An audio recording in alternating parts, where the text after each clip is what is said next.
Okay, welcome to Master Your Money. Today we are talking about the impact of the One Big Beautiful Bill Act signed in 2025. I am the farthest thing from an expert on this. So I have with me my good friend and colleague, Cassidy, who's the Vice President of Advanced Markets and Estate Planning at Barnum Financial Group. Kate has been on this show quite a few times because she is our estate planning expert here at the firm. So Kate is going to join us. We are going to talk mostly about how this bill affects estate plans and estate taxes, but we are going to touch on some other aspects of the bill. So for all of you tax nerds, as Kate proudly labeled herself, for you fellow tax nerds out there, this will be a great episode for you. And as always, if you want more information, you could always find our contact info in the show notes and reach out, and we'll be happy to have you speak with Kate directly. But Kate, it is wonderful to have you back. Thank you. It's wonderful to be back. Good. I'm so glad. So Kate, why don't we start with summarize as very best you can. What is the One Big Beautiful Bill Act?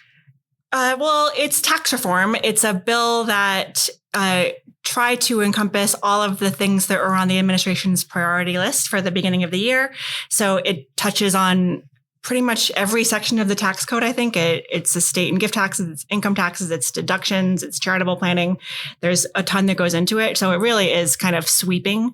It extends a lot of the tax cuts that we were already familiar with from 2017 that were due to expire at the end of the year. And it does some new things. So there's a ton that went into it. It's a lot. There's a lot there. I know it's a lot, and I know this is a loaded question, but would you consider it good or bad, favorable or not favorable? It definitely is good for the taxpayer in a lot of ways. Yeah. So without getting into whether or not, the country is going to be raising enough revenue to cover its debts and all that stuff going forward, it definitely has some good things in it that are good for all of our pocketbooks for the foreseeable future. Good. Well, that is good news. So Kate, let's start with the estate and gift tax provisions. How were they affected by the bill? Yeah, this is a part of the bill that impacts my work most. Can you remind everybody of your work? Sure, yeah. So my role here is mostly to be a consultant about estate planning, business planning, anytime there's a legal element to a plan. So I am a lawyer, but I'm not a practicing lawyer. So I talk with our advisors and their clients about all of the same topics that you would think about the estate planning attorney dealing with, but I don't actually serve as anyone's lawyer and I don't give legal advice. I'm just here as an extra voice, a sounding board, and kind of an educational resource here for the advisors and their clients. So estate planning is, 75% of my day. And estate taxes are a big piece of that. So the estate tax changes to the tax code that came into effect now are a big deal. That's probably the part of the bill that I deal with the most. Okay. So why don't you tell us before what was, because many people probably don't know the existing provisions as well as you do. So tell us what was. And then this bill was signed July 4th, correct, this year? Yep. So prior to July 4th, and then after July 4th, what does it look like? Yeah. So we, back in 2017, when the Tax Cuts and Jobs Act was passed, the federal estate and gift tax exemption was doubled. So at the time, it was like $6 million in change per person, and it's indexed for inflation. So the numbers were, not even. They were a little bit, from year to year, they were odd numbers. But the exemption was doubled. And it went to about $12 million per person, and that's indexed for inflation. So it's been creeping up every year to the point when this year it's $13.99 million per person. That's the exemption that's in effect currently in 2025, meaning that everybody has the ability to give away during their life or leave at death or some combination of the two up to $13.99 million. And married couples can automatically double theirs. So you get to combine yours. So we're looking at essentially $28 million that you can leave to your kids or whoever else in the world that you want to leave money to. The Tax Cuts and Jobs Act had a sunset built into it. So that big $13.99 million exemption was scheduled to be cut in half again on January 1st of next year. So we thought that was kind of likely to happen. If the election had gone differently, we would have probably been dealing with that right now. But because the big, beautiful bill extended that exemption and actually increased the exemption. So the sunset's not happening. That exemption's not cutting in half. It actually increased the exemption by another $1 million. Mm-hmm. So it's going to $15 million per person as of January 1st of 2026, or $30 million per married couple. And it's going to keep indexing for inflation. And the thing that's unusual about it is that it doesn't have a sunset built into it. So it's quote unquote permanent, whatever that means in Washington, but it's permanent, meaning that it's not scheduled to change unless Congress changes its mind. Wow. Yeah. What do you think motivated that change? So there's always a push and pull in Washington between one side of the aisle that wants to reduce the exemption to $1 million and one side of the aisle that wants to repeal the estate tax altogether. And there's usually some middle ground that they find. And this is the biggest exemption that they've arrived at so far. Yeah. It could have been repealed. There's always a lot of voices towards repealing the tax altogether. So there's no estate tax. And then there's another contingent that wants to make it a lot lower. So it affects way more people. So this is really a compromise between no estate tax at all and estate tax on almost everyone. And, it's not quite as drastic as having it cut in half. And it's actually, a little bit of extra room. We just don't know whether it'll stick around forever or whether some entirely new tax regime will be swept in from nowhere that we're not even envisioning yet. So we need to enjoy it while it's here. I mean, certainly, yeah. If you have the size of state where that kind of number is relevant to you, sure, then it does make sense to think about how are we going to use it? Are you going to try to make the most of it while you can? So I was just going to say that sounds like a really big number. Mm-hmm. So without giving specifics, what does an estate have to look like, or what would be categorized as part of that 15 million now that could be exempt? Yeah, pretty much anything that you own yourself. So if it's your asset, it's part of your taxable estate. If it's your business, your real estate, your investables, your cars and your boats, anything like that. It also includes IRAs, 401ks, mm-hmm. and it includes life insurance if you own the insurance yourself. Mm-hmm. So that's something that people often forget because we hear so often that life insurance is tax-free. Mm-hmm. It's one of the big benefits of life insurance. And it almost always is income tax-free. But if you own the policy yourself, it's part of your taxable estate. So it's not going to be taxable income to your beneficiaries, but it could be hit with estate tax before it gets to them. So you want to factor the proceeds of your insurance into that package. What's the math? You want to run the numbers and think about future growth on those assets. And if your assets are growing at XYZ percentage, you got to understand that the exemption is growing at inflation. So if you think that you're comfortably under it now, you want to think ahead to, if you're getting 5, 6, 7, 8, 9, 10, 12% of your assets, you probably will catch the exemption and outpace it. So you want to factor in the future potential for your growth as well. Yikes. That sounds like a lot. That sounds like something that you should be working with an estate planning attorney for. Yeah, that number definitely is big enough that the vast majority of people don't need to worry. If you are likely enough to have that kind of estate and you think that it's important for you, then there's a lot that goes into it and it's complicated, and the strategies to mitigate the tax problem are complicated, but there's plenty of things we can do. Yeah. I just would also point out that a lot of states have separate state estate taxes that are completely independent of what the federal government does. Mm. So if you're one of those states, if you're in Massachusetts or Rhode Island or Connecticut or, Vermont or Washington State, there are probably maybe 10 or 12 states now that still have separate estate taxes that could have much lower thresholds than the federal. So you want to be aware of that too. Okay. Again, point being, work with an estate planning attorney who can help you. Yes. Or that's what my plan always is. Definitely. So what else about the estate and gift provision?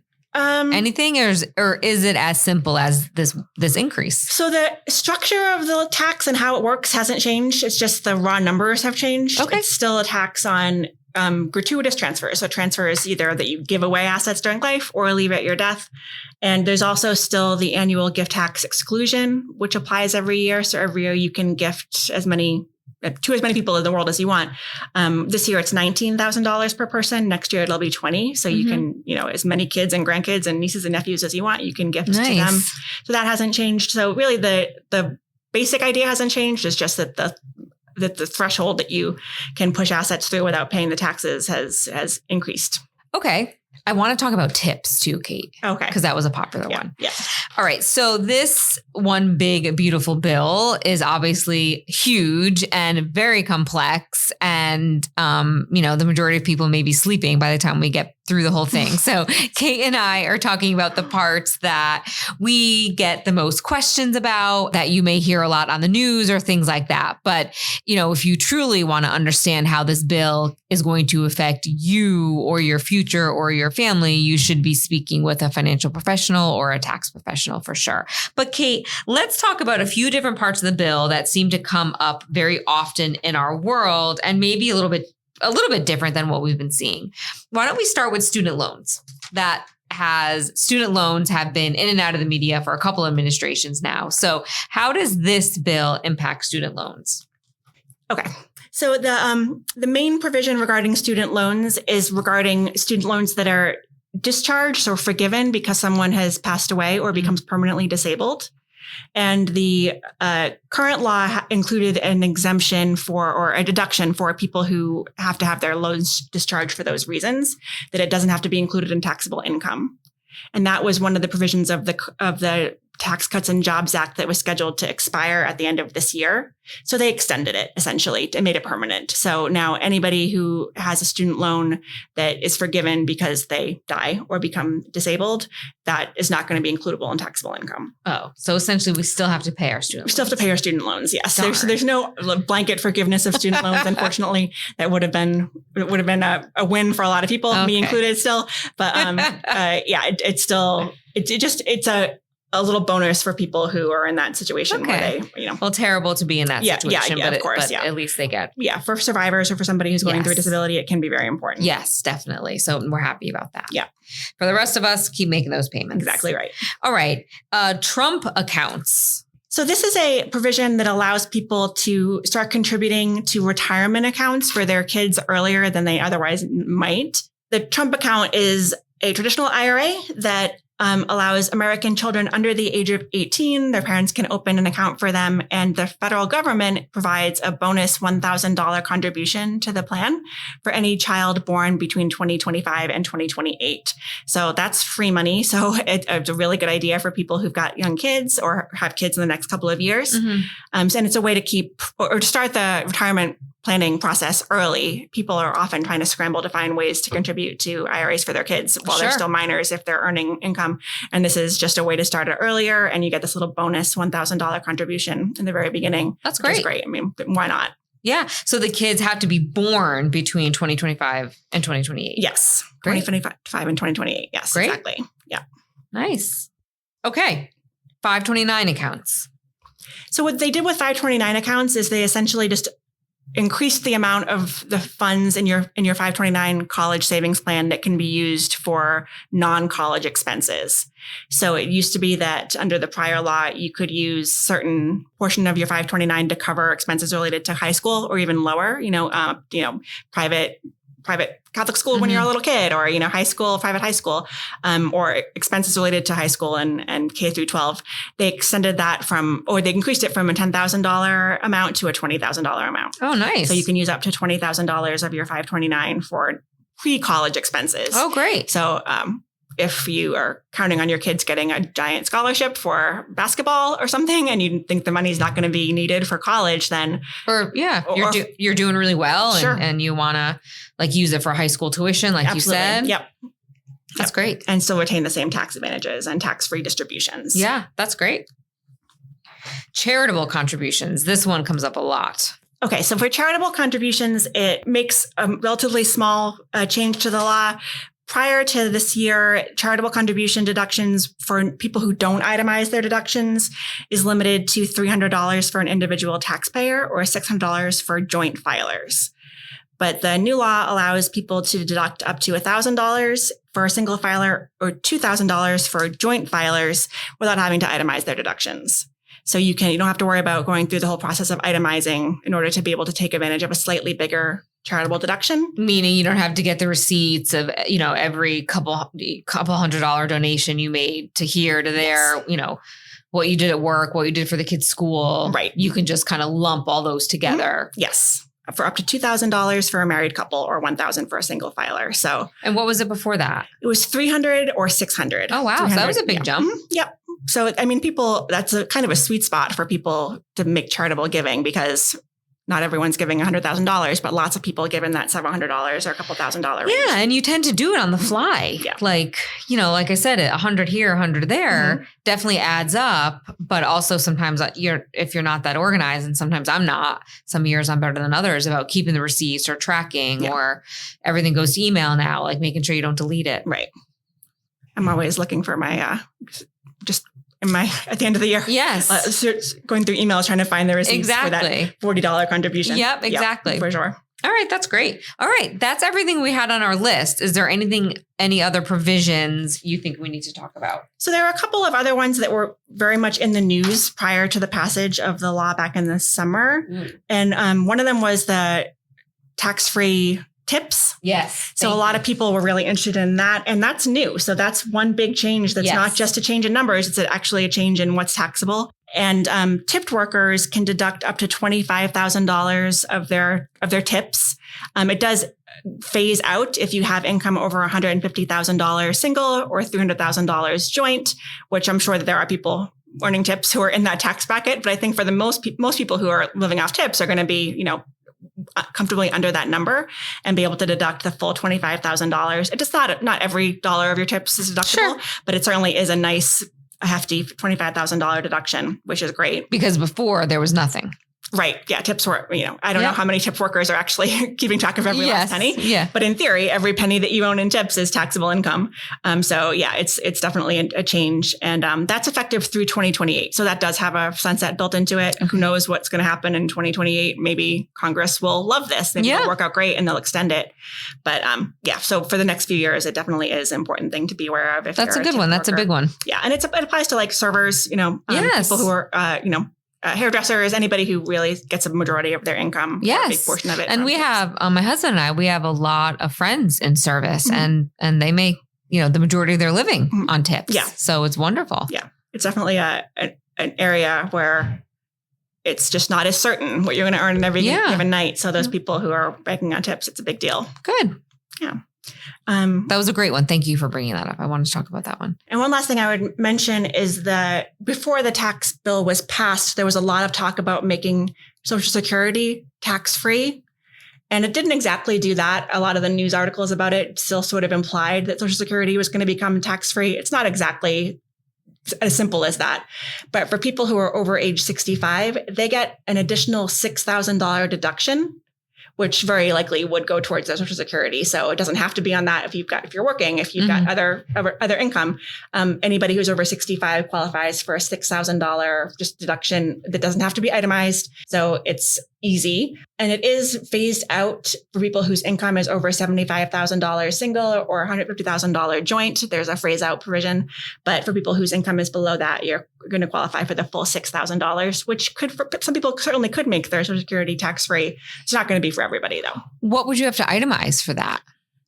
Nothing. You just get it. You just get it, yes. right? Yeah. You don't have to itemize your deductions on your tax. Oh, got it. Okay. You can do the standard deduction and then add on this $6,000 on top of it. Oh, wow. Okay. Yeah. So that's certainly a big thing for seniors and very popular section of the bill. Are you, thank you for all those explanations. You always do such a great job. My pleasure. When you speak with clients, does this come up very often? Do you find that you and the financial professional are typically the ones saying, and don't forget, now you get to take advantage of blah, blah, blah? Or are people educated in the provisions of this? The income tax deduction part of it is not something that I talk about that frequently with clients. My guess is that the financial advisors do talk about it more often, especially at the end of the year when they're talking about their IRA contributions and that kind of thing. But it is really important for people to educate themselves because I can't guarantee that they're going to get the good advice from their own advisors. I think that we probably do a better job than most. Of course we do. But having a great CPA, a great financial advisor, just increases the ability to take advantage of all the opportunities so you're not missing anything that could save you money in the long run. CPAs are really the people who would know all the nuances. Yeah. So having a good accountant is really important if you want to make sure that you're maxing out all of your your opportunities. Yep. But taking a look, self-educating, listening to this podcast, taking a look at the provisions and just making sure that you have enough awareness and you're a smart shopper, so to say, definitely. where you can ask questions. And if these deductions don't look right, at least you have a little bit of baseline knowledge that you know enough to ask the question. Absolutely. And don't bank on the headline giving you the full story. Yes. That's something that I've, as a little bit of a pet peeve of mine, like Social Security. Yes. Headline saying Social Security tax-free ? The answer in the article is no, not really. Yeah. So you want to make sure that you're actually reading down the line and hopefully going to reputable publications that actually have writers who understand the tax code a little bit better than somebody on, I don't know, TMZ or something. Yeah. some publication that doesn't really focus on financial stuff. So, but there's a lot there, a lot to learn. Yeah. And there's certainly great resources out there if you want to dig in. Beautiful. Okay. Is there anything else for this show that we need to know that you want people to be aware of? I guess mostly the tax code, even when it's permanent, that doesn't mean a whole lot because it could change year to year. So don't get complacent about your planning. If you think that the tax changes could affect you, if you do have a large estate, don't think that you're in the clear now because nothing can ever change. We, of course, are on top of it. And if you keep listening to the podcast, if you keep working with a financial advisor, we will tell you when there's a big tax change that affects you. But you want to just keep your ears open about things that might affect you going forward because permanent means almost nothing. In Washington, it means until they change their minds. Yeah. So, and not to count on it financially, right? Absolutely. To your point. That's a great point. Thanks for adding that. Of course. Kate, as always, thank you for being here. Thank you for everything you do with our clients. We're so grateful for you. My pleasure. Thanks for having me.